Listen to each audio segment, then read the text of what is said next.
ছিল অষ্টম পর উপলক্ষে একটা ব্লগ। তো তোমরা আগের ব্লগটাতে এত ভালোবাসা দিয়েছো, তার জন্য সবাইকে থ্যাংক ইউ। ভাবলাম তোমাদের সাথে এইরকমই একটা ব্লগ শেয়ার করি। সো হ্যালো এভরিওয়ান, কেমন আছো তোমরা সবাই? তোমাদেরকে আবারও ওয়েলকাম আমার একটা নতুন ভিডিওতে।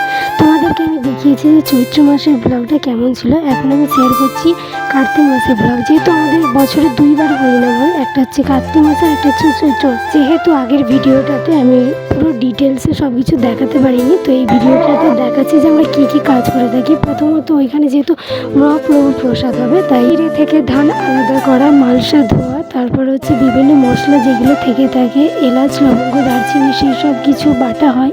আর বাকি কাজগুলো বড়রাই করে থাকে। তারপর আমরা কাজ শেষে চলে আসি সবাই মিলে এই সময়টাতে আনন্দ করতে। ভিডিওটা আমার কার্তিক মাসে কিন্তু এডিট করে আর সেটাকে আপলোড করা হয়নি, তো এখন আপলোড করছি, তোমরা দেখবে অবশ্যই সবাই। এখন সবাই বেরিয়েছে নগর ভ্রমণে, আর তারপরে এসে আমরা ধুলো পোড়া শেষ হয়ে যায়, আর তারপর যেটা থাকে পুষ্পাঞ্জলি। তো আজকের মতো ভিডিওটা এই পর্যন্তই।